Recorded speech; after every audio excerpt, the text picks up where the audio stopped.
Is dairy from other animals a food for humans? Oh, absolutely.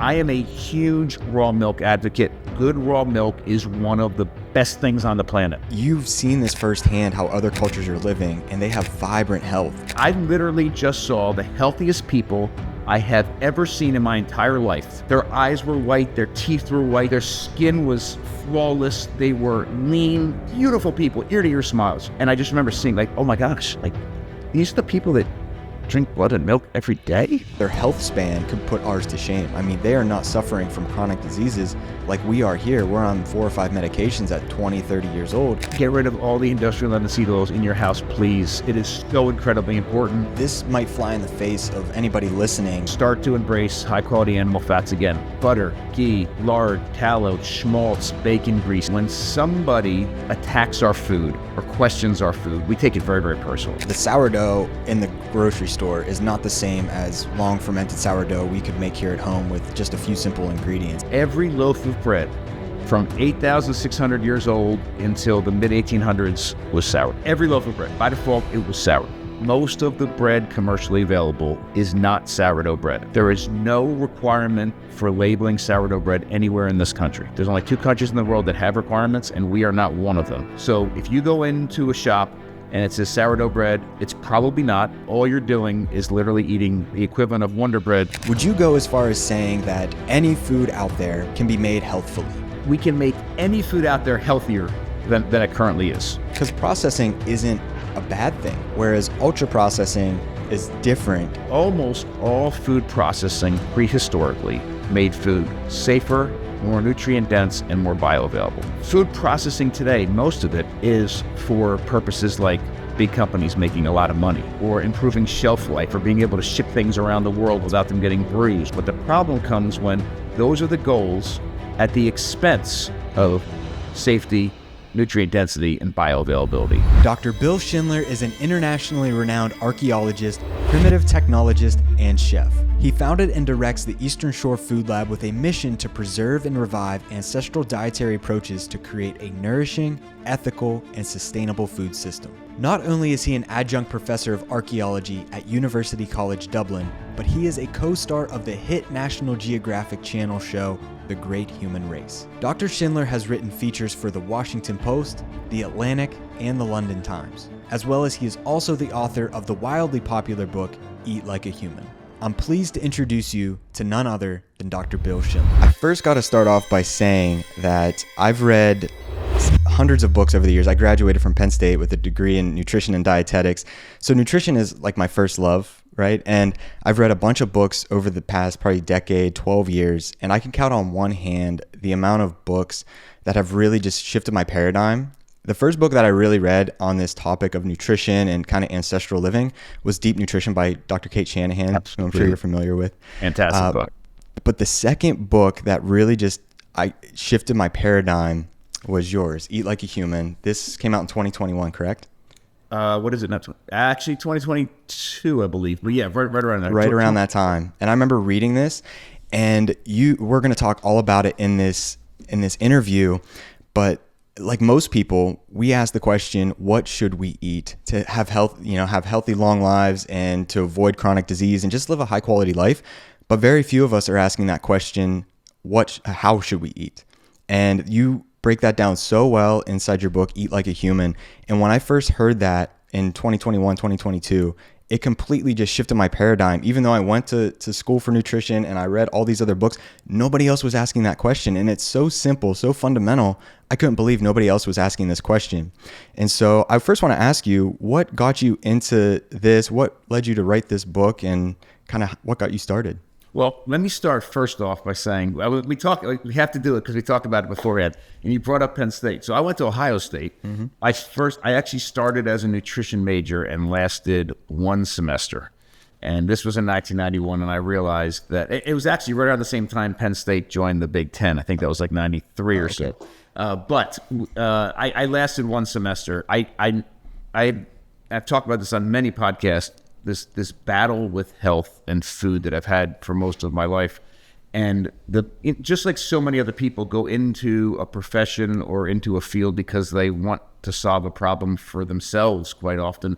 That's one of the main reasons I wanted to be a nutrition major, because I had all these issues, and I knew something was wrong. Like the way that it was being conveyed to me, the information about how a human should be eating in 1991 just seemed absolutely absurd. I couldn't put my finger on it. I didn't know what was wrong, but I knew that I had been doing everything that all the professors were telling me I should be doing, and I wasn't getting any better, and I wasn't getting any healthier. And we're going to dive, I'm sure, into a lot of these topics over the next hour or so. But I'll tell you the thing that was the switch, and I love. I'm so grateful that my book was meaningful to you, and I love books. I absolutely love books. I don't collect things, but I do collect signed books. For some reason, it's just such a meaningful thing to me, and I love to give shout out to books that were transformative for me as well. The book that switched my mind, that sent me on that path from going from what should we eat to how should we eat, is a book called The Artificial Ape. And it's a great book, and it really doesn't have much to do with food, but it has to do with the role of technology in our ancestral past. And what it really does is it humbles us as humans. It makes us absolutely understand that we are such useless creatures biologically, except for our brains, that we have to make tools to solve problems and perform tasks, to overcome our physical limitations and augment whatever strength or speed or sight or whatever it is we have, which is not as good as we think it is, and in order to overcome tasks. And it's simple things like steps to get into a building, or eyeglasses to be able to see that, most of us, even if you don't see them now, so many people have contacts, just to be able to see, to do these sorts of things. But when you get into a kitchen, just think, anybody listening to this, just think about, if you truly break it down, how many technologies you were engaged with to make your breakfast or to make your lunch. And even if you weren't doing them, somebody was engaged in those technologies. Everything starting from a plow or a knife all the way through to, the Vitamixes and mixers and all these other sorts of things, stovetops. And when I started to think about the role that technology played in food, it became very apparent to me that we would not be sitting here with the brains as big as we have now, the ability to have this conversation, the ability to create, podcasts and do these sorts of things. I mean, you're in Pennsylvania, I'm in Maryland, and have a conversation that is seamless right now, unless we started making tools to transform raw ingredients from our environment into something our body can very efficiently do something with. And in response to this, we fueled these massive brains and bodies that we now enjoy. That role of technology cannot be separated from our ancestral dietary past, and that ancestral dietary past cannot be separated from our evolutionary track that resulted in us today. I love that, because I think people lose context of historical perspective, and you have this beautiful perspective of what humans have done in the past and have done for a very long period of time, millions of years, and only ever so recently, within maybe the past few hundred years, have we really just changed how we're living our lives. We made things more convenient, more comfortable, and I think people can get so science bound today, just bound to the science, that they lose context of historical past. And I think you need both. And that's what you really bring to the table, is this historical perspective so beautifully in your book. And we're going to talk about the technologies, because you mentioned that word a few times. And because I think people think of technology as our phones, our devices, like you mentioned. But technologies is really, a stone tool or a weapon of sorts. And I want to talk about that in a minute. But I think what's really unique about you in particular is that you have visited some of these cultures, these traditional culture tribes, like the Maasai, correct? Absolutely. Well, we were the Samburu, but they're very similar to the Maasai, yes. Right. You started out your book in the introduction with a story about you visiting this culture. Can you just talk about that? Because I think you've seen this firsthand, how other cultures are living, and they have vibrant health. And I think seeing and being there has such a lot of value to it. And you've been there. You've been there firsthand experiencing it. So can you talk about that story a little bit? In fact, the picture that you're looking at right there is my son. We were with the Samburu, and in the cup he's got in his hand is a cup full of blood and milk. And since I have it right here, kinds of props. This is the arrow that I'm going to talk about in just a minute. This is what I traded for with the Samburu. Wow. I used to teach a class every semester to incoming freshmen at Washington College, and it was called Food, People, and the Planet. And one of the things that I did, and this is in response, have you ever seen the show Bizarre Foods with Andrew Zimmern? I have not. Okay, so it was a big show about, I don't know, 15 years ago. So Andrew Zimmern would travel around the world. He was the host of the show. It was on the Food Network, I think, or maybe Travel, I forget. But he would go to these places, and he would go with some traditional, interview some traditional group, and they'd have the title of the show was Bizarre Food, and he'd have this show some bizarre food that they're eating from our Western standards, right? This bizarre food. And he'd be like, this is a very bizarre food. These people are eating this really strange thing. I'm going to try some of it. And he's going to make a face, and then the show ends. Oh my God, that is such a lost opportunity. Meanwhile, we're sitting here eating McDonald's and all these other things. To me, that's the bizarre food. And it prompted me to start creating this particular course, which would, food is so intertwined with everything that we absolutely are as a human, that when somebody attacks our food or questions our food, we take it very, very personal. Because food to us is not just eating, and it's not just nutrition, and it's not just even pleasure. It's it's emotional, it's cultural, it's political, it has socioeconomic ties, it's traditional. All these things. It's religious for many of us. And if you attack our food or question our food, then we get very defensive, very, very defensive. So it's a very hard nut to crack. But all he was doing through this show was reinforcing, hey, the way you've been brought up eating with McDonald's and all this nonsense, this is good, and that's regular, and this is very, very weird. And what I wanted to do was something completely different. So at the beginning of this class, what I do is I identified a whole bunch of things that would fall in under his category of bizarre food from our Western standards. And every student was assigned one of these groups, in particular foodways, and then their job was to learn about it.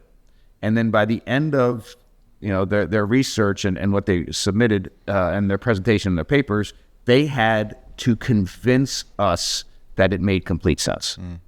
Whether it's because of the climate they were in or something that they were facing or their economic situation or whatever it was, the resource base, make it so that flip it on its head, that looked normal, and what we're doing was bizarre.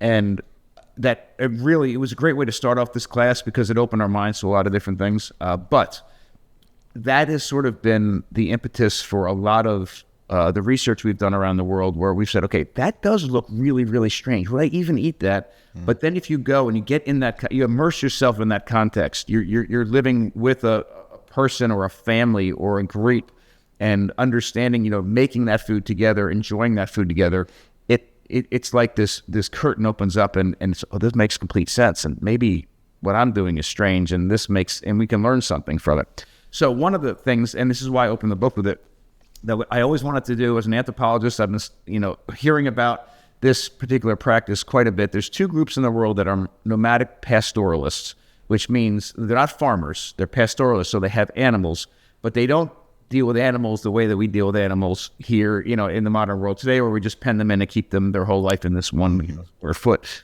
several square feet. They actually let these animals roam, and they follow them around. They're actually semi-nomadic. So half the year during the wet season, when there's lush vegetation and there's a lot of resources around for the animals to eat, they stay in one place. But during the dry season, when the forage for these animals, the vegetable material is so tough and dead and dry, they have to eat massive quantities of it to nourish their bodies. And when they eat massive amounts of it, there's no more left to where they are. The animals just take off and roam. And the men and the boys leave and follow these animals during the entire dry season, and then come back at the end of the dry season with the animals again. Well, these particular nomadic pastoralists, and primarily the groups known as the Maasai and the Samburu, are, who practice this type of subsistence. But one of the things that's really unique is they're not farmers, and they're not really foragers. They eat almost no vegetation whatsoever. And they have these, and if I just said to you, okay, they don't eat many vegetables at all, really hardly any, and they have all these animals, you'd say, oh, okay, well, they're slaughtering the animals and butchering them and eating all this meat. And they don't. They actually very rarely eat meat as well. The mainstay of their diets is blood and milk. And again, to our Western standards, like, whoa, that's really, really strange. Why would they even do that? And maybe the milk, because milk is such a important part of our diet in Western world, that you can get that piece and understand it. But the blood part seems very strange. First off, blood is not really a part of most of our diets. And when we think about blood, we equate it to death. So we would think, oh, well, if they're drinking the blood from these animals, that means they're killing a whole bunch of animals. And that's not the case. They look at the blood the same way they look at the milk, as this renewable resource, this animal as a factory to take this tough vegetable material that we can't get any nutrition from and transform it into milk and transform it into blood. And this is exactly what we did. And it was amazing. And it was one of the most, I don't want to say difficult travels to get to them that we've ever accomplished. It took the most amount of days to get there. I mean, we were living in Ireland at the time. We flew from Ireland to London to South Africa because we were at a conference there. And then we flew to Kenya. And we got off the plane in Kenya, met friends of ours. We flew on this little tiny plane to this little village. We got in a car. We drove for a day, camped in the middle of nowhere, then drove for another day. And then the road, the dirt kind of path road thing we were on ended. We went into a dried riverbed and drove several miles up a dried riverbed just to get to this village and came up to this village. And there were several things that were really unique that I want to point out. And I don't want to spend too much time on it, but I think these are really important. Number one, we have worked with groups, everything from Inuits from Greenland down to Quechua Indians in Peru, all over the world. When we got out of we're in this dried riverbed, and some of the Samburu warriors were there, young men in their late teens, early 20s. There were about 3 or 4 of them standing there on the top of the river bank. So we got out of the cars or Land Rovers, and then I look up, and it was just like the perfect setting. The sun was behind them. They're standing there just regal looking. I mean, literally, they were the healthiest looking people I have ever seen in my life anywhere in the world. Their eyes were white. Their teeth were white. If you follow Weston Price, their teeth were exactly the kind of teeth that he described all over the world. Their skin was flawless. They were lean. They were muscular, but not like Arnold Schwarzenegger. They were muscular in that sort of Leonardo da Vinci sort of, David sort of way. Beautiful, beautiful people, ear-to-ear smiles. And I just remember seeing like, oh my gosh, like these are the people that drink blood and milk every day? Okay, whatever. So we get up and we follow them, and this is what happened.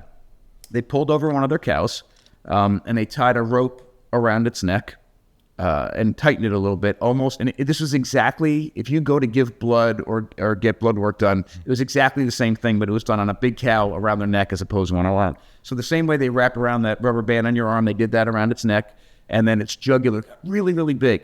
And they took this little tiny bow, it looked like a little kid's bow, with this arrow. So they shot it into the jugular. It goes in only about a half an inch and pops right back out. And literally, it's like a fountain of blood coming out. And they had this gourd, and they collected about 1 liter of the blood. And as soon as they got as much as they needed, they took the rope off its neck, picked up some dirt off the ground, threw it up into the wound, and it walked away. It was literally the only time that animal even made a motion that it knew something was going on was when they grabbed it. Like all the rest of it didn't even flinch. Walked away, and they had 1 liter of blood. They went to another cow and milked it and got about 1 liter of milk, mixed the two of them together. They stirred it, and the blood that coagulated on the stick, they actually fed to a dog, and the rest of it we all drank. And it sounds really, really strange. But first off, in that context, it was beautiful.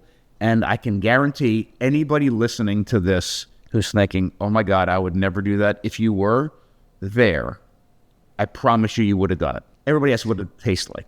Now, everybody in my family had a different take on it. Now, our youngest daughter was beside herself because the blood coming out of the cow's neck the way that it did looked like a cartoon, and like the cow was about to keel over dead. And she was very upset watching this. She was a kid at this point. Oh, she was really young. Yeah, she was beside herself. My son, who is right there, he's 19 now. He's probably 13 in that picture.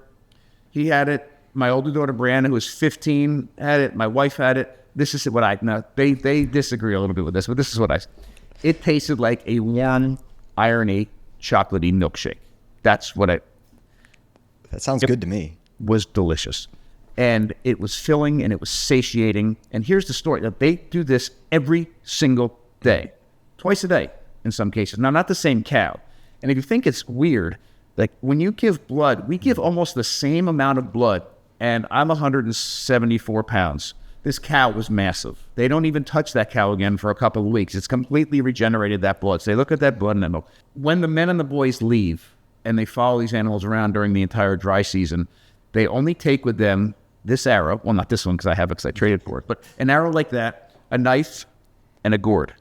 That's it. They take nothing else. They don't even take containers for water. I mean, they get everything they need from these cows. They don't, and all that they eat, the entirety of that time, is blood and milk twice a day. When an animal dies, they will eat it, but they very rarely kill an animal. And if you think about this as this renewable resource, like we do, you don't kill dairy cows for meat very often because you eat them for the milk. Well, they don't kill these cows because they need them for the blood and the milk. I think it's a very beautiful system.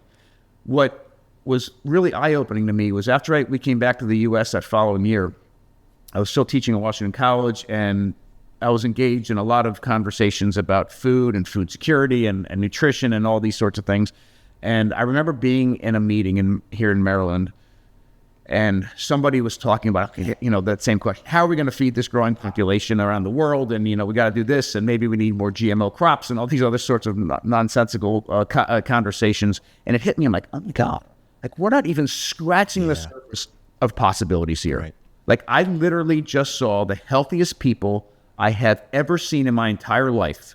And the two mainstays of their diet, raw milk and blood, are impossible for me to get in this state. Like it's not even part of our conversation. Right. Like I can't legally get raw milk, and it's almost impossible for me to get fresh blood here. And we're having this conversation about GMO corn, and it's not even, it's insane. Now, I'm not suggesting, maybe I am, I'm not, that we all should be drinking blood and drinking milk. That's not the point. The point is when we have these conversations, and one of the things that I wanted to do with the book is stretch our brains, stretch our limits of what we're thinking about real food truly can be.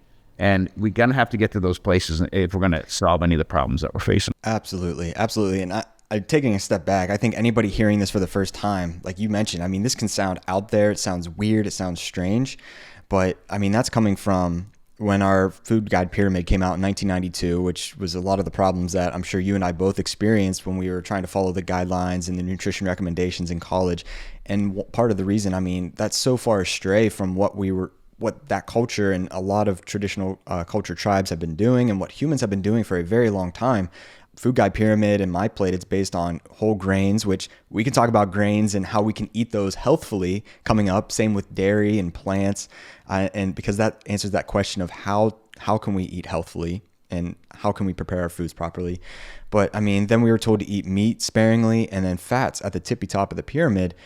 But you're seeing this culture that is truly thriving, healthy, that is probably living long lives, but their health span, it could put ours to shame. I mean, they are not suffering from chronic diseases like we are here. We're on 4 or 5 medications at 20, 30 years old, and then we are living lower quality lives, whereas this culture is living off a renewable resource, milk and blood, which is genius because you can get infinite amount of calories as long as that animal lives 15, 20 years, I'd imagine, for a cow in some cases.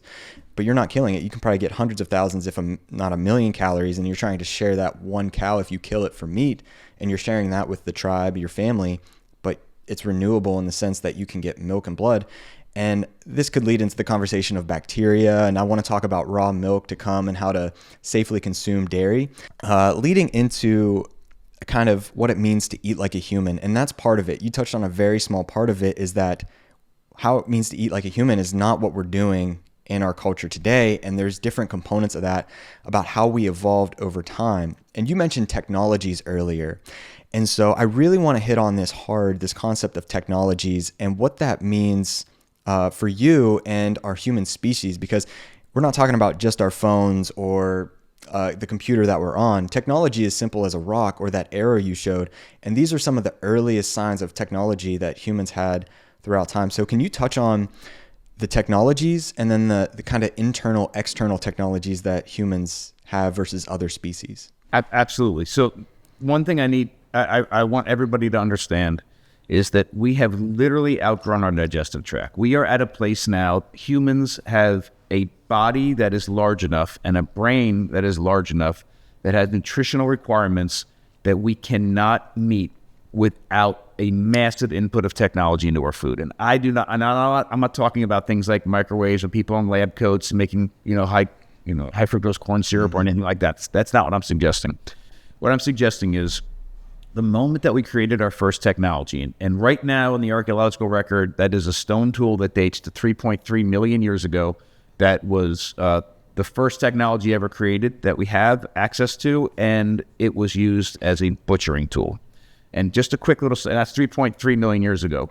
The earliest evidence of butchering we have is 100,000 years earlier. We have the bones of an animal that have butchering marks on them that date to 3.4 million years ago.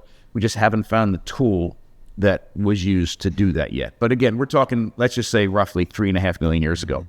I will, just because I saw it minutes before we got online, Nature, which is a fantastic publication, very, very scientific and very, very well peer-reviewed. A friend of mine who's at the Smithsonian, she's a fantastic archaeologist, Brianna Pogner, was a part of this study. They just found the earliest examples of our ancestors outside of Africa in Romania that date to 1.95 million years ago. Oh, wow. And the evidence for that is a butchered bone, a butchered tibia of a cervid. So a deer-like animal. Again and again and again, we're talking about very early technologies, animals in our diet, butchering marks, tools, all these things that that show the value of animals in our prehistoric diets, but also tasks that are getting accomplished that we can't do with our fingernails and these teeth that we have. So the very first technology was a stone tool. It's called a Lemekwe tool used for butchering. And then we learn how to make different tools and different stone tool technologies through time. And then about 2 million years ago, we introduced fire and we introduced the ability to hunt. Which I think is the most transformative thing that we did in our past. And then we have technologies like fermentation and soaking and sprouting and things like nixtamalization and all of these things, all of these technologies we're creating that allow us to, the proper word is extrasomatically, so outside of our body, process a raw material that we truly have no business eating. Whether or not you're a vegan, vegetarian, carnivore, I don't care, pescatarian, I don't care what you are. Forget all the political pieces of all this. I don't care what you are. You cannot get the food that you need without technology. Right. If you are a carnivore, you can't get that meat without the technology needed to, at minimum, hunt that animal and cut it up. And most of us are probably cooking it as well. So, those are 3 incredibly important technologies. If you are a vegan or a vegetarian and you are eating bread, the massive amount of technology needed to plant, harvest, prepare the grains, to grind the grain, to clean the grains, to grind the grains, to sift the grains, to mix everything together, to put it in an oven and bake it. The input on these technologies is transformative. If you tried to go out into a field like a duck and harvest all these little grains, if you didn't starve yourself to death by eating all those raw grains because you couldn't get enough, if you were able to even get enough, you'd poison yourself to death. You need a massive input of technology. So no matter what your dietary path is, understand that we need technologies, and this is what our ancestors did, to perform 3 very important functions: to access the most nutrient-dense, bioavailable ingredients possible, take them, make them safe, and then make them as nourishing as they can be, because our digestive tracts can't handle them. We essentially get nutrition from the environment in 2 different ways. One, and the Maasai and the Samburu were great examples of this, we take animals who are perfectly biologically designed to eat whatever their diet is and take these raw materials that are inaccessible to us, put them through their digestive tract that are designed to safely and efficiently derive nutrition from them, put them through their digestive tract, and then transform that into something that we can derive nutrition from. So it turns into meat and fat and blood and organ, brains and all these things, and then we can eat that. Or the milk, right? Or the blood. It's amazing. Or the other thing we can do is mimic what happens inside of their bodies, outside of our bodies, and take these raw materials and then consume them after they've been made safer or not. So a really quick example is a cow is perfectly designed to eat really tough vegetable materials, right? So it has a corrugated palate on the roof of its mouth and these really big teeth, and the way that they chew like this allows them to take these tough vegetable materials and mechanically break them down. And then when they swallow it, it goes into the 4th chamber of their stomach called a rumen.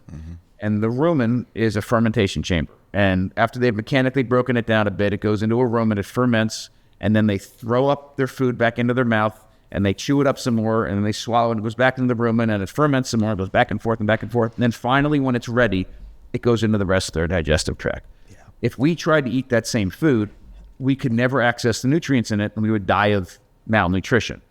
So we can either eat the cow or the milk or the blood after it's done that, or we can take tough vegetable materials, stick them in a fermentation crock with a little bit of salt, and allow it to ferment, and then we can more readily access the nutrients that have been made safer and more available to us in there. So those technologies are crucial in order to transform raw materials into something our bodies can actually derive nourishment from. Yeah, I hope people are hearing this, because that right there, that description is the premise of your book, How Should I Eat? Answering that question, because as you explained, humans are amazing that we are probably one of the only species that has learned how to develop these external technologies, is what you would call them, because all these other species have that technology built in, and they are digesting that food, they are fermenting that food, whereas humans have invented these technologies outside of our bodies that can ferment the food outside. And I hear often from plant-based advocates, vegans, vegetarians, that humans just aren't designed to eat meat. We don't have the sharp canines. Our digestive tracts aren't like carnivores. But as you would have said in your book, and you can talk more about this if you'd like, we develop these external technologies. We don't need the sharp canines because we're not running at fast speeds. I mean, Usain Bolt runs how fast? Not as fast as a cheetah or a lion. We're not taking down a prey with our teeth. We've developed these tools and weapons, as you would call them in your book here, the atlatl or the bow and arrow further on down the timeline, and more recently guns, right? That's a form of a technology that we recently invented. And so can you kind of speak to that a little bit, how maybe our internal digestive systems are or aren't designed to eat meat or plants, but we've really developed the external technologies to be able to digest meat like that? Perfect. Thank you so much. Yes. And I think it's not irrelevant. Our digestive tract's ability and inability, I don't want to go so far as to say it's irrelevant to what we eat, but at some level it almost is. We can, again, the only food that we are perfectly designed to consume as humans, the only food we're perfectly designed to consume is milk from our mothers when we're infants. And then when we get weaned off of our mothers, I mean, we're mammals. I mean, that is literally the definition of being a mammal. When we, just like all other mammals, get weaned off of our mothers, a lot of the enzymes that we produce to efficiently and safely derive nutrition from our mother's milk, we stop making them, or they change a little bit, or they appear at lower levels inside of our bodies. So then we're left, once we're weaned, we're left literally defenseless. Now, back in the day, like 3.5 million years ago, our bodies were small enough and our brains were small enough for us to do fine eating a little bit of hyperlocal, hyper-seasonal wild plants and a whole bunch of insects, and we could do fine. But when we started creating these technologies, again, stone tools to allow us to scavenge meat from animals that were killed by something else and get the meat in the marrow, and then fire to cook our food, and hunting technologies to take our own animals down. And we did that, by the way, our brain, there's the largest jump in body and brain size when we start hunting, because we have first access to the animal, and we not only get the meat that's left over, but also the blood, the fat, and the organs. We have first access to any part of that animal. And we use fermentation to unlock the nutrients in plants. And we nixtamalize maize to get the niacin out of the maize. And we do all these amazing things. Every time we take one of these steps, we're nourishing these growing bodies and brains, but we're also making our growing bodies and brains dependent on those technologies. Because if you rip those technologies away, we no longer have access to that incredibly high-quality, bioavailable nutrition. I am by no means an anti-plant person. Right. I do eat plants. I enjoy plants. I absolutely, the other night, I love Brussels sprouts. I just love the taste of Brussels sprouts. But we have to really get over this sort of political conversation, it's all plant or no plant sort of conversation, if we're really going to get at the heart of, here we are as modern humans. Many of us enjoy plants. Many of us have access to plants in our diets. Many of us aren't at a place where we'd even consider not eating plants, right? So if we're going to eat a really healthy diet and meet all of our cultural and religious and emotional needs, as well as our nutritional needs, what do we do? Just for a second, let's categorize animals and plants in our diets It's two different things. And look at the role of technology in both getting the actual resource and then preparing that resource and get it ready for our bodies, because they're literally polar opposites. To get an animal, to actually capture an animal, to hunt or fish or trap an animal requires a massive amount of technology. There are things that we can jump on and catch, yes. But the reality is we need atlatls, bows and arrows, boomerangs, traps, fishing nets, fishing hooks, all sorts of things, guns, like you mentioned, to overcome our physical limitations and access an animal, especially an animal of any real size or speed. Mm-hmm. Once we have that animal, we need almost no technology other than a sharp edge. We just literally have to cut that animal open. The blood, the fat, and the organs are incredibly bioavailable as they are. You do not need to cook them. Our body doesn't have to work any harder to access the nutrients in it in a raw state than if it's made into pate, right? They don't have defense chemicals like plants might. Right, they don't have anything like that at all. Yeah. The meat, there is some suggestions that a little bit of processing of the meat helps our body on a very minute scale access the nutrients inside of like a big huge hunk of red raw meat. Yeah, it's incredibly nourishing. It's more nutrient dense than any plant on the planet. Right. But if you just had that as a human and had to use these teeth with no technologies and just our digestive tract to access the nutrients in it, our bodies have to work a little bit to do it. If we ground it up and cooked it just a little bit, our body would work less hard to get those same nutrients. But again, it's not once we have that animal, we're looking at a pile of the most safe, nutrient-dense, bioavailable nutrition possible. Tons of technological input to get it, very little to prepare it. Plants are the opposite. Now, this is pre-agriculture. Like when we start agriculture and plows, and that's a different thing. But as hunter-gatherers, to access the plants requires almost no technology whatsoever. Maybe a digging stick to get at some reach, maybe a little sharp edge to cut some things off, but you're collectively foraging everywhere.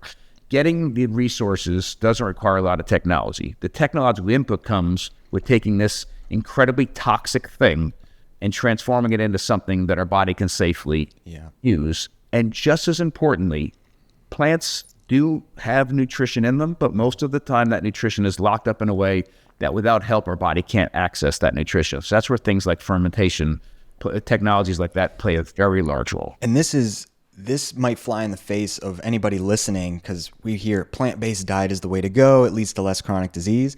But the way we're eating foods here in America and civilized societies is completely different than how humans have really evolved to eat food. I mean, the way we're eating foods, you go up and down any aisle in the grocery store and they're ultra processed is one thing. Highly, highly, highly processed, completely different than processing of food, because processing isn't a bad thing. Like, as you were alluding to, processing is just cutting meat off the bone or making a soup, cooking using fire, whereas ultra processing is different. Are you able to speak to that a little bit? Absolutely. And this was a huge thing in my head. I mentioned it in the book briefly. So I'll give you the quick story again. I was teaching at Washington College this particular semester. I had, I usually taught 3 classes a semester, and I'm an archaeologist by training, so most of my classes are like rooted in the deep, deep, deep past.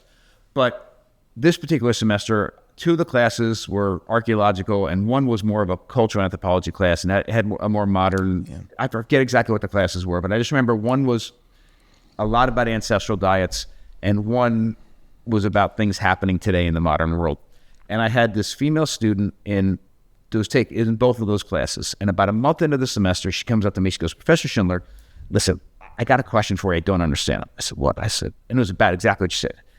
"You keep saying the word food processing over and over and over again. And in the class about prehistoric diets, you get super excited and you talk about it, you get all energized. And when you say food processing in the modern class, it looks like somebody just ran over your dog and you're super upset. Like, what is the difference?"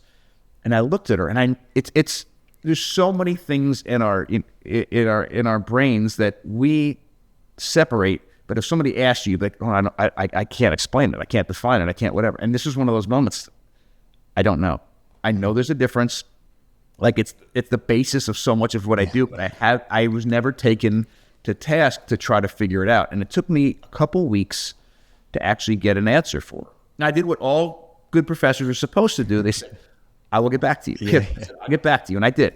So this is what I landed on, and I think it's a very good way to separate it. I wish there were, and this is a huge problem in language where you have the same word with two completely separate meanings. Yeah.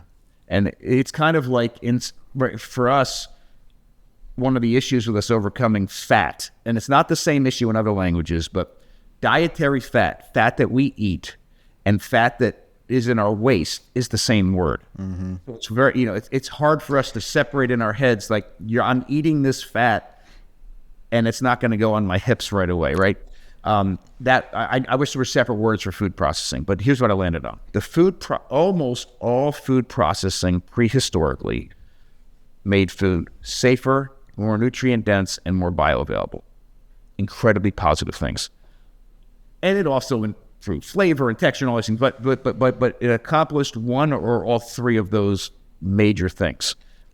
Food processing today, most of it is for purposes like big companies making a lot of money, right? Mm-hmm. Or improving shelf life, or being able to ship things around the world without them getting bruised, right? This is what food get us addicted to food, or the list can go on and on.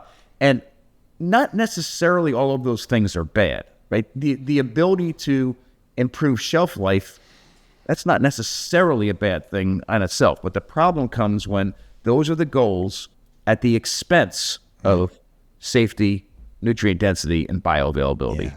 So food processing today, in most cases, is for things that have no benefit to the consumer and, in fact, destroy safety, nutrient density, and bioavailability. Right. Like, so for example, I mean, the sourdough in the grocery store is not the same as long fermented sourdough we could make here at home with just a few simple ingredients. Can you kind of use that as an example and talk about absolutely. That? And I will tell you, I started to think about this a couple minutes ago with another thing that you were saying. The best thing that we can do, I'm convinced, as consumers. I mean, we went from gatherers to scavenger gatherers to hunter gatherers, which is all amazing things. Every one of these steps has increased nutrient density, bioavailability in our diets. Our bodies responded, our huge bodies, huge brains, fantastic. And then about 12,000 years ago or so with the agricultural revolution, we turned into food producers, right? We were making food as opposed to doing, and then since the 1700s, we've been food consumers. I mean, most of us are consumers.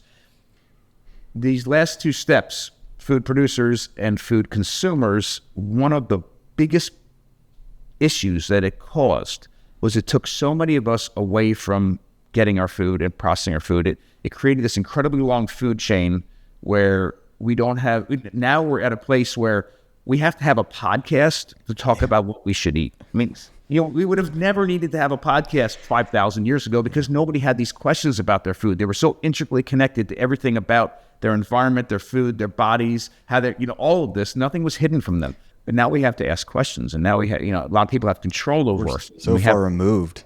So far removed. Yeah. So the number one thing that we can do to improve our own health and the health of our families and our communities is start removing links from our food chain. I mean, that's it. In whatever way. And I think that's a very powerful thing to say because for everybody, that's something a little bit different, but just remove it, get a little bit closer.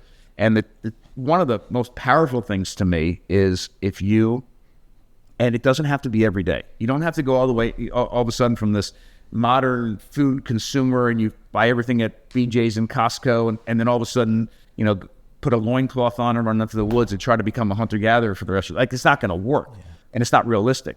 But if you even go hunting once a year, or fishing once a year, or if you're a vegetarian, go foraging once a year or once a season, that reconnection that happens through such a powerful activity is limitless. I mean, it is so incredibly empowering.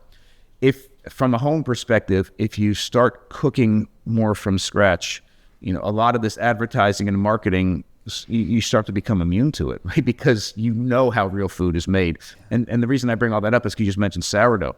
If one of the most bastardized foods in our grocery store right now is sourdough, and another one is cheese. And two of my favorite classes to teach here are sourdough bread and cheese making.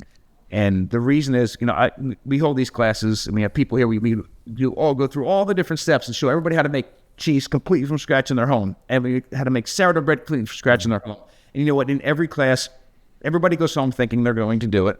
Almost everybody makes a loaf or two. Some of them make bread for the rest of their lives. We hope they will, and it looks like they're going to, or cheese. And then some of them never do it again. But they at least know how to buy bread and buy cheese because they know how it's supposed to be made. Very quickly with the bread, let me just give a real quick takeaway, because most of the bread commercially available is not sourdough bread. There is no requirement for labeling sourdough bread anywhere in this country. There's only 2 countries in the world that have requirements, and we are not one of them. So if you go into a shop and it says sourdough bread, it's probably not. If you go to a restaurant and it says, oh, this burger's coming on a sourdough bun, or this sandwich is coming on sourdough bread, it's probably not. This is how you can tell.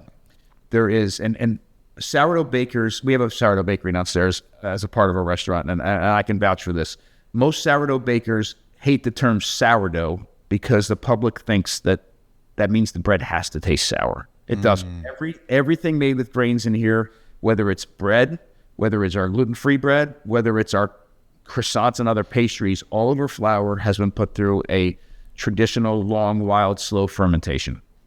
And I can tell you, when we want some of our older age sorts of sourdough to taste slightly sour, we do.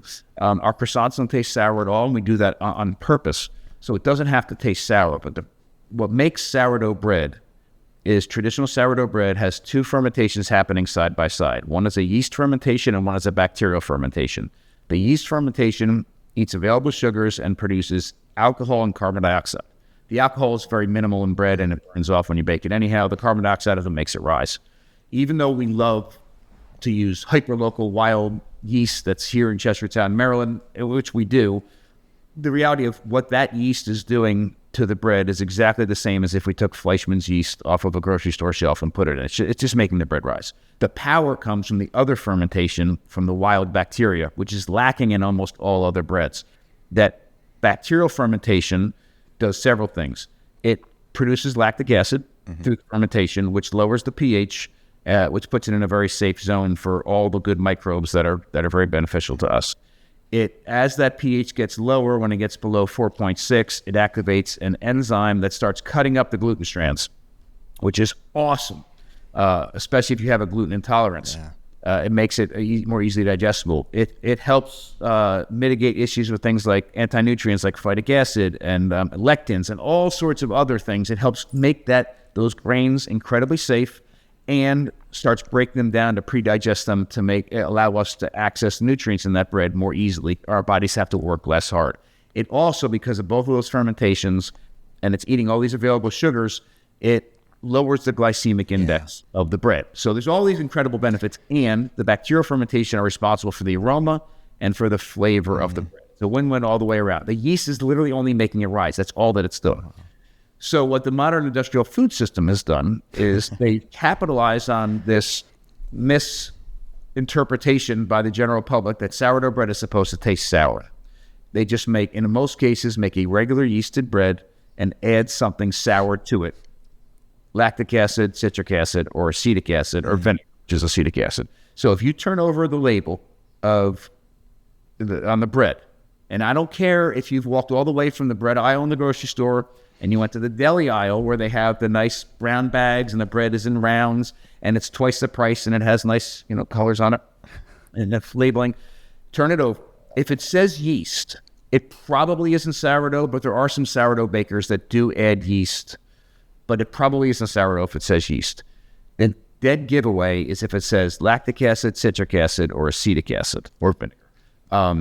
They're mimicking what your false expectation of what sourdough is supposed to taste like by adding those things in. And all you're doing is literally eating the equivalent of Wonder Bread with a little bit of sourness.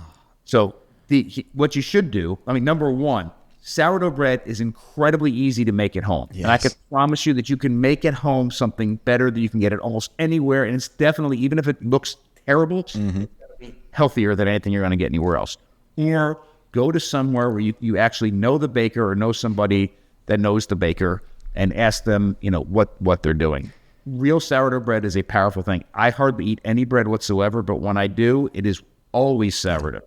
We have a massive amount of gluten-intolerant customers that are fine on our bread, and we just identified our 8th celiac customer that's fine on our bread. We have several celiac customers that are not fine on our bread, but I know for sure that there are 8 documented customers celiac that are fine on our bread. Yeah, there was a study that I often reference. I can't remember what journal it was publicized in. They had a few different types of breads, and one of them was a long fermented sourdough bread. And the study was with celiac patients, and all of them did fine. They didn't have any of the antibodies when they had the sourdough bread, but when they had like the regular just white bread in the grocery store, yeah, they all reacted to it. But sourdough is like, to kind of bring that full circle, you explained it perfectly. I have a lot of friends and family members that hear about sourdough because it's a current fad or trend, but that's what our ancestors have been doing. That's one of the external, technologies that humans have been doing for tens of thousands of years because of, learning how to grow the grains and everything. But that's what humans have been doing for a very long time. But because of big food, we've learned to just make everything convenient and just to get higher margins and yield and profit. But I have friends and family that will go to the grocery store, see sourdough, and they think that's healthier, but companies are trying to take advantage of us and use just terms that are current trends or fad. But like you mentioned, it's super easy to make. I know my wife and I have been making sourdough thanks to you for the past, 3 or 4 years now. It's just 3 ingredients. I mean, it's water, flour, and salt. And then because we have a good starter, that's the yeast, that's the bacteria that's fermenting the sourdough, and it tastes amazing, tastes incredible. We give it to friends and family and they love it, and we have no issues. I don't bloat with that. But if I go to the grocery store and I have, whatever from my friends and family's house, the random breads, yeah, I'm going to get bloated, probably have digestive issues because we don't have that internal technology, as you would describe it, to break down those grains. But fermenting that outside of our bodies helps to break that down for us so we can eat that sourdough and give it all the benefits that you just laid out. Absolutely. And I'll say the oldest loaf of bread we currently have seen archaeologically dates to about 8,600 years old. And every loaf of bread from 8,600 years old until the mid-1800s was sourdough. Every loaf of bread. By default, it was sourdough. And then when so many people love Louis Pasteur, I'm not a fan, but the ability to then isolate yeast in a lab and replicate it in a lab, that was the beginning of taking away that symbiotic relationship of the two fermentations, the bacteria and yeast fermentation happening side by side to do everything we need to do to make this incredible loaf of bread, separating it and just looking for the rising, with the yeast. I will also say, for anybody who does drink, beer probably started a little bit before bread, and all beer up until the mid-1800s, every glass of beer or mug of beer, clay vessel of beer, gourd of beer, whatever it was you're drinking 1,000 years ago, every bit of beer was a sour beer until the mid-1800s as well. Wow. So did that beer have health benefits to it, or? I'm starting to talk. So we have, what we're doing downstairs at the restaurant is we're trying to make familiar food as nourishing as it can possibly be. Right. And transcend different dietary approaches. Just make sure whether you're coming, no matter what it is you're doing, you're coming in here and eating, and whether you're a kid or an adult or a carnivore or vegetarian, whatever, you're coming in and you have access to food that has been put through all the traditional processes necessary to make it as safe and nourishing as it can be. Yeah. With that said, we also recognize that alcohol is a part of people's lives. Yeah. And so what we're doing with the alcohols, we have very strict standards on what we're doing with the alcohol. So for instance, we only serve sour beers, true sour beers. Mm-hmm. I am confident because a real sour beer, I'm not talking about, they have these like silly things now. They have these lactose, creamsicle sour beer. I'm not talking about that kind of nonsense, but a true sour beer, especially a wild fermented sour beer, the kind of stuff coming out of like Russian River in California, the real true sour beers have been put through the same bacterial fermentation process that sourdough bread is put through as well. I'm confident, and I know for myself, my I don't have the actual data for it, but I know that my body reacts to the sour beer same way or doesn't react to the sour beer the same way my body doesn't react to sourdough bread. Whereas if I just downed a beer or ate a piece of Wonder Bread, we only serve sour beers. The alcohol, we're starting a bar program. In fact, as soon as we get done today, I'm making vermouth. Wow.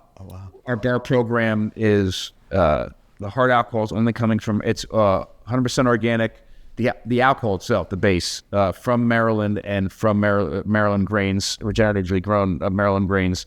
And we're adding all the mix-ins. We're making all the mix-ins. One of the worst things you can do if you're worried about all sorts of artificial ingredients and nasty sugars is order a mixed drink at a restaurant somewhere, because it's terrible. Not whiskey that's the issue. It's all the other nonsense that goes into it to make the drink. And almost every single mixed drink is incredibly sweet with nasty things in it. Yeah. And then finally, wine-wise, what we're doing now is we're using 100% spontaneous wild fermented wine from the Republic of Georgia, which is where wine first started about 8,000 years ago. It's ancestral grapes fermented in the ground in clay corvies, no additives. I mean, this stuff is really wine. And again, there's a lot of conversations we can have about alcohol, whether or not we should or shouldn't have it, how many glasses a day should we have, or a week or a month or whatever. And those are all really good conversations. But it all comes down to, are we having the same conversation? Because in this country, you can have, I don't care if it's a $350 bottle of wine from the Rhone Valley of wherever, you can have set up to 76 additives and not put it on the label. 76 additives in one glass of wine and not put it on the label. So are you talking about that wine, or are you talking about the wine that kind of wine some of our ancestors have been drinking for 8,000 years? Two completely different foods. Yeah, and this really speaks to the fact, to answer your question that you propose at the beginning of your book, Eat Like a Human, how should I eat? Would you go as far as saying that any food out there can be made healthfully? Take plants, animals, dairy, anything out there, beer and alcohol even we're talking about, can we turn it into, I don't want to say a health food, but would you go as far as saying something like that you can make any food a healthier version of any food? Okay. I didn't want to pump the answer. So yes, what I was thinking as you talk, I would go as far as to say we can make any food out there healthier than it currently is. And when I say healthier, I mean, again, it is safer, more nutrient dense, and more bioavailable. Any food possible, we can absolutely do it. And when we do, a whole new set of rules apply to that food than what we've been dealing with. So a great example, I think, when we started the restaurant here, all my wife and I wanted to do was create a restaurant that we would be happy to bring our family to and let the kids order anything on the menu and not worry about it. I love that. I mean, it's that simple. There's very few places in the world we feel that way about. So there's a lot of things on the menu here because we're trying to reach everybody where they are. Now, for me, pizza is an example of a food that in almost all cases is this terrible, terrible junk food. Now, we only make pizza here once a week because it takes us all week to make it. We're making everything from scratch. But, you think about a tradition, a modern fast food pizza and all the nonsense that goes into it. Or this is what our pizza is. We have a wild fermented sourdough crust that's made actually with the absolute best pizza flour on the planet. That's fermented for actually in and out of the refrigerator, but for 3 full days before we even use it. It's in a wood-fired oven. We make all the cheese from local milk. We make all the pepperoni and sausage from local pigs. When we pull that pizza out of the oven, what I'm giving to you is something that I don't know if I would go as far as to call it a health food, but it'd be damn close to a health food. And maybe, depending on your dietary take, maybe it is a health food. Yeah. And you put that next to another pizza, it's a completely different thing. Yeah, and I think that's something that I've been trying to get across to my audience and family and friends is that you can still have your pizza and you don't have to have the headaches, the digestive issues when you do. You can still have your alcohol. How can we slowly start to switch some of these things around to prepare your food a little bit differently and just check the ingredients and learn how to traditionally prepare using fermentation or soaking? Let's circle back a little bit because you did mention earlier that kind of the this concept of the expensive tissue hypothesis a little bit. We developed shorter digestive tracts and larger brains, but you also made it a point to mention that it wasn't necessarily the scavenging that made us a human that we are today, but it was having that first access to the rest of the animal. Because chapter 3 in your book is titled More Animal, Less Meat. I really like that. Can you talk about that a little bit? Australopithecus afarensis, about 3.5 million years ago. These are the ones that we think were making the first stone tool. So they are the ones responsible for introducing meat into our diet as scavengers. Is that Lucy, the famous? This one actually is Lucy, but yes, man, very good. Okay. So I'm showing you the back because I want you to look at the size of the skull. Australopithecus afarensis, about 3.5 million years ago. Homo habilis at about 2.5 million years ago. So introducing meat into the diet, and this is 1 million years later. Not a massive amount of change in about the same. And height, maybe about like that, a little bit different. Not much at all. 1 million years worth of difference. Now let's fast forward 2.5 million years ago and 2 million years ago. Wow. Scavengers eating some meat, hunters eating the entire animal. So that is a massive jump in brain size. And then if I lifted this up to equate, body size would be about that different. So we're talking about a massive amount of a massive increase in nutritional needs to fuel this brain and this body from this to this. Wow. So what took a million or a couple of million years of starting to eat meat, our brains, I'll make that distinction, meat, scavengers, our brain size didn't grow that much, but within just a shorter amount of time, a few 100,000 years, all of a sudden our brain size skyrocketed. Skyrockets, almost modern proportions. Now I will say the two major technological innovations that played a role at some level were the introduction of fire and the introduction of the entire animal. Mm-hmm. I'll say the fire thing, while it sounds very important, and cooking is incredibly important in our modern diet. I'm cooking when I say cooking, I mean like using heat to cook, because we use cooking for so many different things. Right. Using heat, using a fire is transformative, but it's mostly transformative in the plant world. You do not need it with animals. So the input of heat into, the introduction of fire into our ancestral past at about 2 million years ago, I think was more important for increasing the daylight so we could do tasks even when it was dark, social interactions and that sort of thing. At that moment was even more important than it was for food, because we were getting so much incredible nutrition from animals. That introduction of hunting made all the difference. So in the archaeological records, did our brain size start to develop, start to skyrocket before the discovery of fire in humans? Is that debatable, or? It's really, really hard to tell, because we do not have a direct example of fire at 2 million years ago. We don't. The earliest example, we have the direct example of hunting at that time period. We don't have the direct evidence for fire then. And when I say direct evidence for fire, I mean literally we found the place that the fire was burning. Right.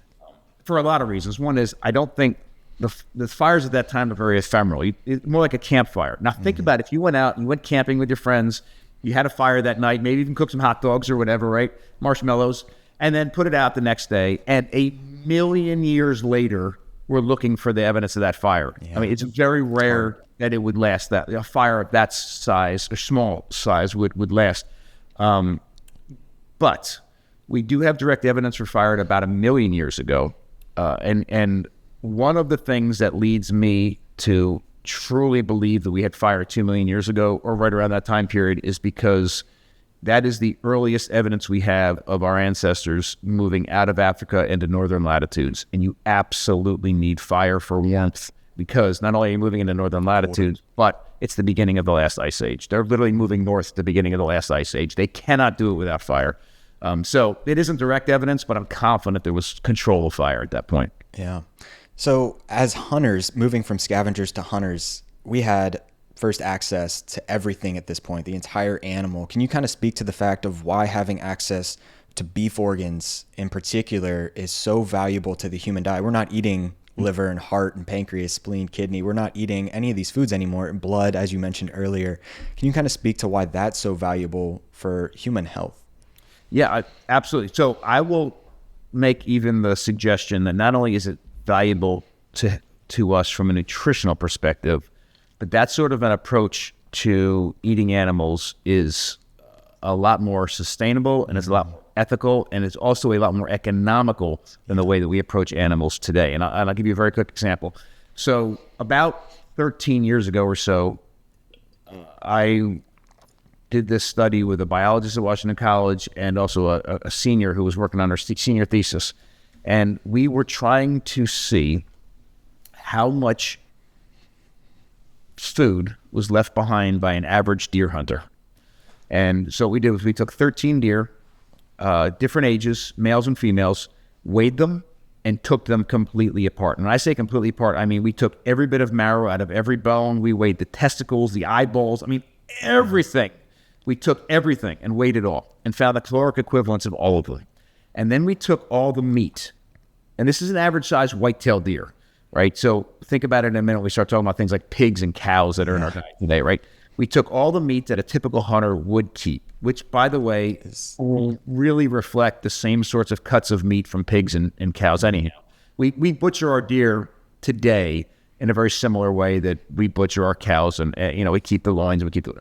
We put all that meat aside and took everything else that a typical hunter either leaves in the field or throws away after they're done butchering their animals, that sort of thing. Took everything else and figured out the caloric equivalents of that and how much food that represented. And what we found was, and we took the two extremes, a couch potato and an Olympic athlete, and said, okay, how much food, how many days worth of food is left behind, is not used by an average hunter? And it was 13 to 31 days worth of calories. 13 to 31 days worth of calories. Now, this was we were doing this study in response to several different things that were in the literature at the time. And just to sort of equate it back to those of us who just get our meat from the grocery store or at a farmer's market, an average hunter that does a good job keeps about 50% of a deer by weight. That ends up getting packaged up and put in the freezer. 50% of a cow in this country typically makes it to the grocery store shelves, and 55% of a pig typically makes it to the grocery store shelves. Terrible. The part that's left behind represents by weight half of the animal, just about. But if you look from a nutritional perspective, it is well more than half. So even though it's half by weight, not only are we talking about more nutrient-dense food and bioavailable, but the diversity of nutrients that are in the blood, the fat, the organs is so much richer than what's just in the meat. And this is not an anti-meat conversation. Yeah. It is hey, let's get back to really what should we be doing? If you're, and this is one of I love so many things about the carnivore approach. I love it because it automatically gets rid of plant toxins out of your diet. Mm-hmm. It automatically ensures that you're eating only high-quality saturated animal fats. I mean, it ensures that you're eating one of the most nutrient-dense bioavailable foods on the planet, meat. I love every bit of that. But what I think it's missing is if you go from, modern Homo sapien today and I want to eat like my ancestors, and you go to just eating meat, you're going to the scavenger place. Like, you've gone back way too far. Like, stop.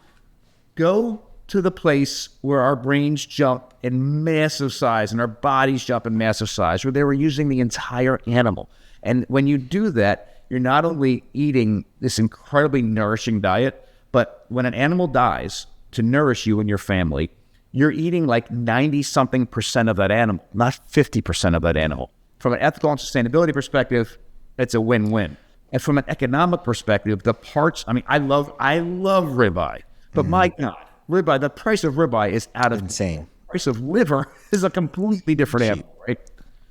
Yeah, I love that you mentioned all those points, the nutritional aspect, the kind of just making sure you're honoring that animal. And in a world of food scarcity, we don't have food scarcity in the United States. We can go any street corner and get fast food. We have calorie surplus.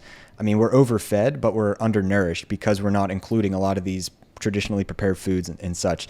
But in a world of food scarcity for our ancestors, it wouldn't have made sense for them to only consume 50% of the animal and throw away the rest. I mean, you look at Native Americans that were in North America, they had hundreds, if not thousands, of uses for the entire animal. The bones made tools, shelter. The bison hides made shelter. So, I mean, I love that approach that you're honoring the entire animal. But in today's world, I mean, yeah, the carnivore approach, they're just eating the ribeyes and the burgers, but they're really not eating the organs anymore. And that's, as you mentioned, the most micronutrient dense part of the animal that helped develop our big brains and make us the apex predator. I mean, that's why we're at the top of the food chain, I would imagine, because we're hunting and having access to the entire animal. Absolutely. And I'll say, so if you are have a very animal-based diet, the number one thing I'd recommend is to make sure you're getting enough fat, because it's too easy to still live back in that 1970s, 1980s anti-fat sort of thing that was ground into me for so long. And just like, if I'm going to eat this and I'm eating my chicken breast and I'm cutting off the fat off my steak, make sure you're getting enough fat. That is incredibly important, number one. But the second thing is, once you're comfortable with that, start introducing the other parts of that animal for all the reason I mentioned. But here's the problem. We are so disconnected, so many of us, from, how big is that liver and what does that represent in that huge cow or that larger pig? The question that I get all the time is, well, okay, I get benefit of liver. It's fabulous. How much should I eat? That's a good question. You've been eating nothing but the meat your entire life, but now you want to introduce the liver. And the problem is, we go to the grocery store and these things are taken apart for us, right? We can go in the grocery store and just buy ribeye. We can go in the grocery store and just buy chicken breast. And we're left wondering, okay, if I want to be more ancestrally appropriate in my diet, how much of this and this do I start to include? Because for just as weird as it is to go into the grocery store and buy nothing but chicken breast, we could go to the grocery store and buy nothing but chicken liver and still have that same question. So what I've landed on here, and I think this makes sense, and it's at least a good foundational approach. If you asked any hunter-gatherer who just was dragging an animal, he just killed an animal, is dragging it back into camp, and you said, hey, how much liver should you eat? He's going to look at you and say, he or she, I don't really understand what you're asking me. I'm going to eat that liver and that heart and those kidneys and the spleen and the blood and the fat and all the meat, and then I'm going to go get another animal. I don't understand. What are you asking? Like, how much liver should I eat? That much liver I should eat. So what we've done here at the restaurant, we do at home, is I figured out, and the numbers are actually in the book. I figured out the amount I took a typical beef cow and said, okay, of the parts that I can easily, legally get from a butcher, liver, heart, kidney, fat, and meat. What are the percentages in an average beef cow? And when we do our ancestral burger blend here, when we do our ancestral hot dogs here, when we do our chili here, we put that in at that percentage, because that's what I'm not thinking. Okay, you start on one end of the animal, eat through, that's the same amount you would get. It's not too much, it's not too little, it's just right. And what's great about it is, for any of you, now most of us were not raised on organ meats. The texture, the flavor, the aroma is different to us. Not necessarily bad or good, it's just different. So finding ways to get it into our diets sometimes is challenging. When you put it in at that percentage, you almost don't even know it's there. And I'm not one for hiding anything in food. It just naturally isn't like in your face. And if you're somebody who's grinding this stuff yourself, I'll give you another trick. Again, the appearance and the texture of organ meats is different than the other parts of the animal. So even sometimes if you're grinding like an ancestral burger, if you have an 8-year-old that is really picky, they'll pick out the little bits of the liver that are in that burger. It's there. I can see it there. I can see it there. So what we do here is this. In most cases, we take the organs, and instead of grinding it with the meat and the fat, we throw it in the Vitamix and just puree it. And then if you puree it, you literally are getting rid of the different texture and the different color. Then mix that in with your ground beef or ground, whatever it's beef or whatever, meat and fat, mix that in and make your patties or meatballs or whatever it is you're doing. And you're not going to be able to pick out those little pieces.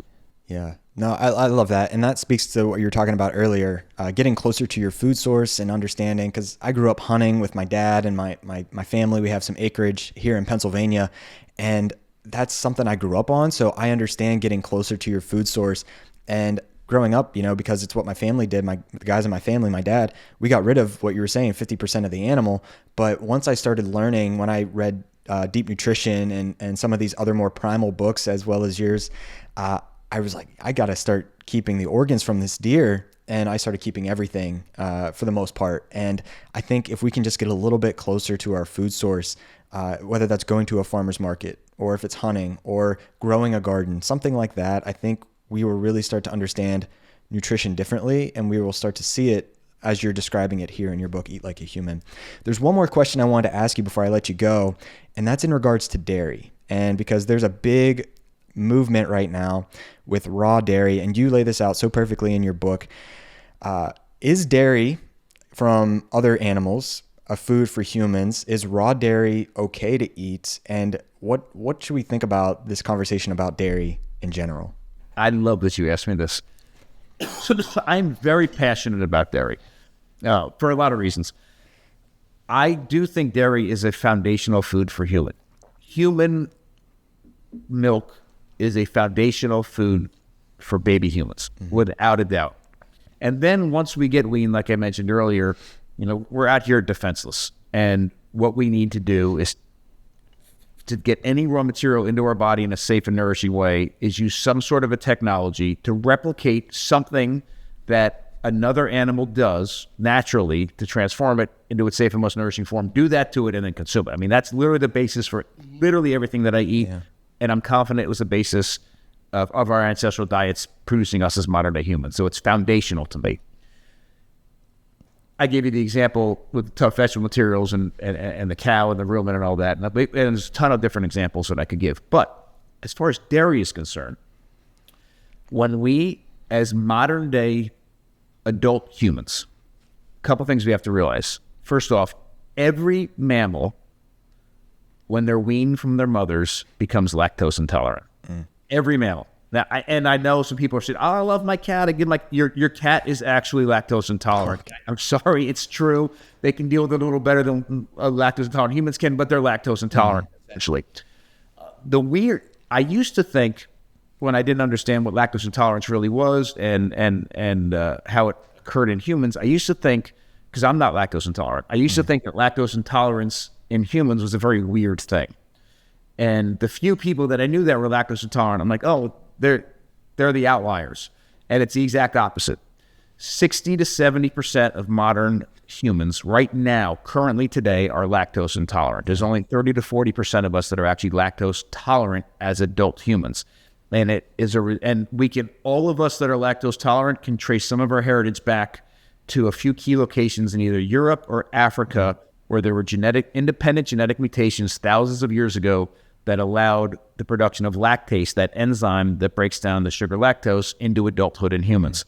So it's actually a weird thing to be lactose tolerant. It's a more normal thing, not only as far as humans are concerned, but all mammals are concerned, to be lactose intolerant. So there are a lot of people that use something like that as evidence to say, hey, humans become lactose intolerant and we don't have these enzymes and we don't produce lipase and the other things that we need as adults. So that means, therefore, we should drink milk. That's a good point. And to me, that is an incredibly silly way to talk about food. Yeah. Because we can't eat almost everything that we eat without help. The question isn't what should we eat, it's how should we eat. The question isn't should we drink milk. The question is how can we, in the safest, most nourishing way possible, consume dairy from other animals. And like I mentioned earlier, in most cases we say, hey, if I'm going to approach this food, what biologically does a cow do, and how do I replicate that on a countertop in my kitchen? Or what does a duck do with grains, and I can replicate that when I make sourdough bread. And to interrupt quickly, in a world of food scarcity, like I mentioned, I think that would have been so genius of humans to be able to utilize that dairy from another species like the Samburu tribe, to be able to access those calories. That meant they could survive and thrive and gain nutrition from that. So logically thinking from an ancestral perspective, it would only make sense that humans were able to find ways to extract nutrition from dairy throughout adulthood. Oh, absolutely. But here's the key. When it comes to dairy, So all of the foods we look at, okay, this animal does this, we can replicate it this way. This happened, we can replicate it this way. When it comes to dairy, all we have to do, we don't look at other animals. All we have to do is look at ourselves from when we were infants. How were we wired? What did we biologically do and possess as human infants, perfectly designed to consume dairy? What did we do inside of our bodies to take that milk from our mothers and turn it into something that is as safe and nourishing as it can be for our own cells inside of our bodies and actually nourish ourselves as baby humans?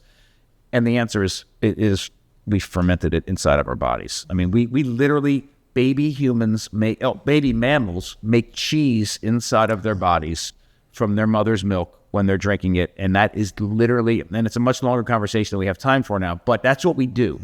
So I am a huge raw milk advocate. Good raw milk is one of the best things on the planet. Yeah. But good raw fermented milk is even better. So dairy that has been high quality raw dairy that's been turned into yogurt, kefir, traditional cheeses, clabber, any of those things is 1,000 times better than just the raw milk alone for an adult human, because that process of turning that raw milk into those products is replicating the same thing that we did inside of our stomachs as infant humans that we know many of us can no longer, actually we cannot do any longer. So, I'll say two things. So I am a huge raw milk advocate. We have been drinking milk from other animals for at least 8,000 years. Consuming milk, not drinking milk. Other than the Samburu and the Maasai, which we talked about earlier at the beginning of this podcast, I don't know of any traditional group around the world that doesn't ferment their dairy. It's all fermented ahead of time. And if you are lactose intolerant, the fermentation process, the bacteria actually eat the lactose. It's their food. And the final product is either very low in lactose or is lactose free. So that is why if you're lactose intolerant, you can do well on really good yogurts or hard cheeses that have been aged for a while, because all the lactose is already gone. And it's very important. I think it's amazing food. I've been making my own kefir, however you want to say it, for almost 2 years at this point. I go to my local farm right here in Pennsylvania, and it's super legal to get raw milk here.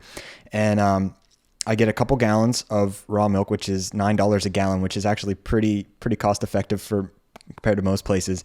And I just come back and I ferment it. It takes 24 hours to ferment into kefir. And as you're describing, I mean, it ferments off a lot of the lactose, if not all of it. So people that are lactose intolerant can tolerate this, but the science, the literature on fermented dairy is incredible. I mean, randomized controlled trial after randomized controlled trial shows the benefits of digestive issues, of skin issues. The list goes on. And in a way, correct me if I'm wrong, but is fermented dairy one, because we think about pasteurizing raw dairy, and we can get into that in a moment. People will say, don't consume raw dairy. It's dangerous. It's not safe. Consume pasteurized dairy because it's much safer. Cultures have been consuming fermented dairy for a very long time, as you described. Is fermented dairy a way of making that food safer from pathogenic bacteria, potentially just as safe as pasteurized dairy, but it's basically the complete opposite? It's a fully living food with probiotics, whereas pasteurized dairy is, I mean, it's not really dairy anymore, right? I mean, you're just taking away all the living aspects of it. Is that a fair statement to say? Yes. I want to say this at the beginning of this, though, and be very, very clear. Good raw milk is an amazing resource. Bad raw milk is still bad raw milk. And we're caught up in this cycle of raw versus pasteurized milk that we're not having the conversations that we really need in order to figure out, let's talk about the raw milk then. So yes, the milk has been raw for thousands and thousands and thousands of years, up until very, very recent modern times. And I will also I talk about this a little bit in the book as well. I'll be very honest that there were reasons when we started pasteurizing that it was one of the answers we could have gone to. The dairy industry was so incredibly horrid when we started pasteurizing. Swirl dairies and all that. Swirl dairies. It was just so bad that to take the dairies that we had and the practices that they were engaged in and transform it into something that could produce safe raw milk was not achievable at the time. And the answer was instead, let's just boil the milk and kill everything off. pasteurizing doesn't make bad milk good. It just makes bad milk not lethal. Right? It's still bad milk. It's just not lethal. It's not going to kill you or make you sick, but it's not going to nourish you either, right? At least the same level that raw milk could. So the reason I bring that up is because some states, raw milk is legal. Some states, raw milk is illegal. Some states have loopholes you can go through. And the states that have the loopholes, like here in Maryland, the loophole is you can get pet milk. You can get raw milk as pet milk here in Maryland. The problem, and I do not want anybody telling me what I can or can't eat, have oversight over my food. I don't want that at all. I hope one day we can get to that place. I hope we can get to it in my lifetime. But it also comes, that lack of oversight also comes with the requirement for the responsibility of the consumer. Like, you can't automatically then say, okay, I heard all this stuff online now about raw milk. Maybe it's good for me. And I'm in a state where there's no regulations over raw milk, over raw milk as, say, pet food, and then all of a sudden just start ordering pet food or going to some shop or pet milk, and just going to some shop and buying pet milk without having gone to the farm. Yeah, right.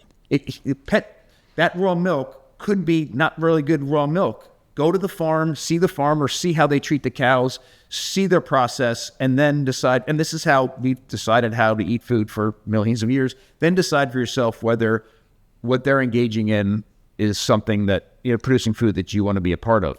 But just going to the shop and buying milk, that's one of, again, I'm not a fan for all the regulations, but in a place like Pennsylvania, where they have standards for the farmers who are producing the raw milk, is a different situation. What I'm saying. Have you heard of the Raw Milk Institute? No. So my farm that I go to here, I've been drinking raw milk for about 10 years now, close to it, 9 years. And the farm that I go to, the family cow, I don't know if they're the ones that founded the Raw Milk Institute or they were one of the early adopters, but you can go to the rawmilkinstitute.org. What this institute does is they teach farms how, it's completely free. They teach farms how to set up sanitary conditions, how to bottle your milk, and then also on-site testing. And that's something that makes my farm very unique in the fact is that by law, pasteurized milk, from my understanding, pasteurized milk in the grocery store can have up to 10 coliform CFUs per milliliter and up to 100,000 SPC, which is standard plate count, CFUs per milliliter. So by law, I mean, all this pasteurized milk can have some bacteria in it. My farm, they do on-site testing every single week, and they post this to the website, the rawmilkinstitute.org. They have some weeks it's 0 coliform CFUs per milliliter, and they hold themselves to a higher standard, under 5,000, not 100,000, under 5,000 SPCs CFU per milliliter. So in some ways, that raw milk is 10 times safer than the pasteurized milk in the grocery store. And I think that should be one of the standards of raw milk, and just going to your farm, seeing the conditions, seeing how sanitary it is. And I love that my farm does that because you can see pictures and videos online of how they do it, all their testing. And I just think that's a great way. And people will still say it's not safe, it's not pasteurized. But again, humans have been consuming raw dairy for 10,000-ish years. It wouldn't have gotten passed down this many years if it wasn't safe, or we found a way to prepare it, ferment it to make it safer. And you're absolutely right. And I want to just finish the question you originally asked about the fermentation piece. When you ferment, so if we look at a pH scale, right, 0 to 14, 7 is neutral in the middle. When the number goes down from 7, it becomes more acidic, and when it goes higher from 7, it becomes more alkaline or basic. 7, which is neutral, like water, is very amenable. It's safe for all kinds of good things and bad things, right? All sorts of crazy stuff can live in that neutral area. It's why you don't want to go swimming in a farm pond in the middle of August, right? The bacterial load is going to be off the charts. But when you start going in either direction, you can actually, depending on the type of fermentation, you can ferment to make things more acidic or ferment to make things more alkaline. You go through a zone of incredible safety for humans. Like when you get into this zone, only the good things that can nourish our bodies can live there, like the good bacteria that, populate our guts, and the pathogenic things can't survive or have a very difficult time depending on what kind of pathogen it is. So in most of the fermentations we're talking about, sourdough bread, fermented and cured meat, like a salami, cheese, sauerkraut, we're talking about the lactobacillus bacteria eating the available sugars, creating lactic acid, and the pH is dropping. When you start getting into the low 5s and into the 4s, you're in that amazing zone of safety. And as an example, for mozzarella cheese will stretch at 5.2. Cheddar cheese is salted at 5.2, and then the pH continues to drop as it ages lower. So just by yogurt gets into the low 4s in most cases.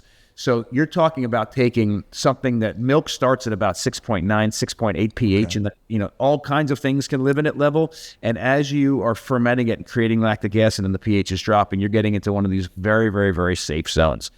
I would hesitate to say, and again, there's a difference between creating things that are safe and not lethal and nourishing. They're all different. They're all different things. I don't want to suggest that you could take really poor quality, dangerous raw milk and ferment it into safety. I don't actually know that answer. Mm-hmm. At the same way that you could take that same milk and pasteurize it and just kill all the pathogens off, right? So from a safety, non-lethal perspective, I don't know the data on that. But I can tell you that you take raw milk, high quality, amazing raw milk, and ferment it, it will improve in safety, it will improve in bioavailability, it will improve in nutrition, and we love these things that are fermented. It improves in the flavor and the texture and the aroma. I mean, like, one of my favorite things on the planet is amazing cheese. And I like amazing cheese better than a glass of raw milk, and so does my body. Yeah. Oh, I love that so much. We covered a lot of ground today, and I appreciate you being here. Could you leave us with maybe just a couple takeaways from this conversation that people can maybe just get started with, how to prepare their food better and start thinking differently about their food preparation? Any couple of takeaways that you could leave the audience with? Absolutely. So first off, thank you so much for the time and the opportunity to talk to your audience. I love what you're doing, and I love being a part of it. So really, thank you for having me. It's an honor to be here. The number one thing you can do is remove links from your food chain, whatever way possible. And if you really think about it, and I know this sounds sort of pie in the sky, kumbaya, hug a tree sort of thing, but the reality is it's incredibly important. It is, if you're of that mindset that you want to do things that are ancestrally appropriate, this is ancestrally appropriate. Most of us do not know anybody in our food chain. And if maybe it's the cashier at the grocery store, and they're even getting rid of cashiers now at the grocery store. Or, we go to the farmer's market and buy our arugula from the farmer, and we think we've taken this huge... No, I mean, seriously, remove links from your food chain. And it can be a very, very small step, but that same step implemented day after day, month after month, year after year, can make a dramatic difference in your and your family's health. That's number one. So ways of doing this, like I mentioned earlier, go hunting with somebody, go fishing with somebody, go foraging with somebody, or be a part of a butchering. There's so many farmers now that are, they're butchering they can't, in many cases, can't legally butcher for the public as far as consumption is concerned, but they will butcher for themselves. And so if you don't have access to wild animals for hunting or something like this, go to a farmer and be there when they're butchering something. If they're good at it, it is actually a beautiful, beautiful thing to watch. Take a butchering class. We do a lot of butchering classes here, and I will tell you what's fascinating is we start with half pigs on the counter, break them down completely and turn them into everything. The classes over the years have gone from 100%, 40-year-old males to all sorts of different ages, and now a lot of them are getting dominated by females in the class, and it's a beautiful thing. People are embracing it. So number one, find a way to take a link out of your food chain. Secondly, make sure, and I know I'm beating a dead horse with this one, but or a broken record or whatever, get rid of all the industrial aniseed oils in your house, please. It is so incredibly important. And if you're going to use any plant-based fats, coconut oil, an avocado oil, an extra virgin olive oil are ones that we use here for cold things. We really don't cook with them. We use them for cold applications. But start to embrace high-quality animal fats again. Butter, ghee, lard, tallow, schmaltz, bacon grease, that sort of thing is incredible. And when we started to go down this road and realize the dangers of these nut and seed oils, it was hard. I was like, we're not throwing away food. Like, we'll just use up what's in the cupboard. And I kept saying, no, we got to throw it out. We got to throw it out. And then finally, it was one of these mindset changes that allowed us to actually throw them out. I looked at her one day and I said, you know what? What if we looked at that and realized that it's not food? We're not throwing food away. If it's not food, maybe it's a different thing. And it was. In our minds, okay, great. Now it's not food. This is something that could actually make us very, very sick. We're going to throw it out. And even some of that was, we put some of it in the garage. We use it for like on wood and things. So we got it out of the cupboard at least. So really like for your food chain, get rid of all the industrial nut and seed oils. And then, and this one is as well, get rid of all your refined sugars. Now, if I am of the mindset that we need zero sugar in our diet whatsoever from a nutritional perspective, but I also recognize that there are a lot of cultural and emotional reasons for sugar. And for true, genuine health as a human, we need to meet all of our needs at the same time. So for some of that, it might mean a little bit of something sweet at some time. What we've landed on here at the restaurant at home, and it's helped a lot, is instead of have a zero sugar policy, what we've landed on is a zero refined sugar policy. So we will sweeten with honey, we will sweeten with maple syrup, and we will sweeten with unrefined sugar. A good example is muscovado. It is literally, you press the cane juice out of the sugar cane and let it evaporate. And there's several reasons why this is the case. Number one, there are some micronutrients in unrefined sweeteners that you can make the argument are beneficial. Now, it doesn't discount the other issue with the simple carbs coming into our diet, but there are minerals, there are enzymes, there are a lot of things coming that we're ingesting at the same time. So number one, my take is, if we're going to eat something sweet, you might as well get all the benefit of what would be coming with that sweetener at the same time. Secondly, the flavors are incredible. I mean, refined white sugar is just sweet. Muscovado sugar is incredibly complex. Honey and real maple syrup is incredibly complex. So there's a heightened level of flavor that comes in with it at the same time. And thirdly, and this is just as important, good versions of this are incredibly expensive. And in a world where all of the economics of our food have been so screwed up with all sorts of things in the food system, it is too easy for us to get these. So if we say, listen, I'm just going to use zero, there's no refined sweeteners, and you are forced to buy the more expensive ones, you're going to use less of it by default. And the final piece, and it's just as important, is because they're less refined, there's less steps in the process, which means there are less people and entities involved with that food chain. So number one, you're taking links out of your food chain by already consuming and purchasing these unrefined sweeteners. But from a larger human perspective, the people that are doing the hard work, right? The people that are harvesting the honey or pressing the sugarcane juice or harvesting the maple syrup, if you're buying these things from a less or unrefined version, the money that you're spending, more of that is actually going into the pockets of the people doing the hard work. I mean, if you buy Domino's sugar from the grocery store, the people that get most of that percentage of your money is Domino, right? Big company. The people that are actually out in the field cutting the cane and, the villages that are out doing that, those people are not getting a smallest percentage of money from your pocket. But by going closer to the source, that also means the people that are doing the hard work and doing the good work are actually getting more of your money. Oh, those are all perfect tips. I love that. And that's how I'm striving to live more of my life personally, get as close to my food source as possible. I really love that. Can you let everyone know where they can find you and find your restaurant and a little bit more about yourself? Sure. So right now, and if you ask me this in a few weeks, there'll be a couple things changed, but they can still find us this way. We're in the middle of rebranding and consolidating our websites. So the sources I'm going to give you now will still be live then too, and hoping that you'll get to see all this very, very soon. But our restaurant is called the Modern Stone Age Kitchen. It's in Chestertown, Maryland, here on the Eastern Shore. We have a very a strict list of policies of things we do and never do with we'll always do and never do with our food. A little bit longer than we have time to go into here, but I can promise you everything that we talked about on this podcast, everything that I wrote about in the book are actually implemented in the production of the food here. And we're only about a little over an hour from Philadelphia, about an hour from DC, and a few hours from New York City. So please come and visit us. And you can find us information about the kitchen on our website at modernstoneagekitchen.com and see us on social media at Modern Stone Age Kitchen. Things like our blog posts, any of the research that we're doing, our nonprofit, the Eastern Shore Food Lab, all of our classes, both online and in person, all of that kind of information lives currently at eatlikeahuman.com.